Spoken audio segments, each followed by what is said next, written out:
नमस्कार दोस्तों आखिर श्री कृष्ण के कुल यदुकुल का संहार कैसे हुआ। दोस्तों, जब 18 दिन का महाभारत युद्ध समाप्त हो जाता है तो श्री कृष्ण अर्जुन को उसके रथ से नीचे उतर जाने के लिए कहते हैं। जब अर्जुन उतर जाता है तो वे उसे कुछ दूरी पर ले जाते हैं। तब वे हनुमान जी को रथ के ध्वज से उतर जाने का संकेत करते हैं। जैसे ही श्री हनुमान उस रथ से उतरते हैं, अर्जुन के रथ में विस्फोट हो जाता है। यह देखकर अर्जुन दहल उठता है।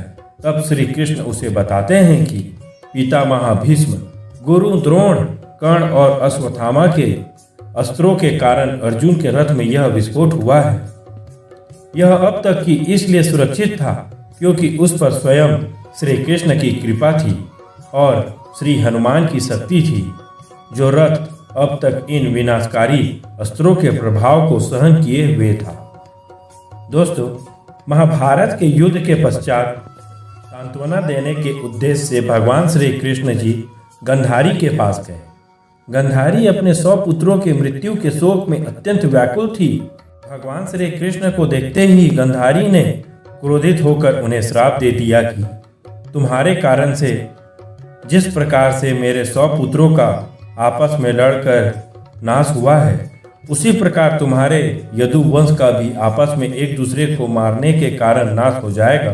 दोस्तों, भगवान श्री कृष्ण ने माता गंधारी के उस श्राप को पूर्ण करने के लिए यादवों की मति को फेर दिया। एक दिन अहंकार के वश में आकर कुछ यदुवंशी बालकों ने दुर्वासा ऋषि का अपमान कर दिया। इस पर दुर्वासा ऋषि ने श्राप दिया कि यादव वंश का नाश हो जाए। उनके श्राप के प्रभाव से यदुवंशी पर्व के दिन प्रभास क्षेत्र में आए। पर्व के हर्ष में उन्होंने अति नशीली मंदिरा पीली और मतवाले होकर एक दूसरे को मारने लगे। इस तरह से भगवान श्री कृष्ण को छोड़कर एक भी यादव जीवित न बचा। इस घटना के बाद भगवान श्री कृष्ण महाप्रयाग करके स्वधाम चले जाने के विचार से सोमनाथ के पास वन में एक पीपल के वृक्ष के नीचे बैठकर ध्यानस्थ हो गए।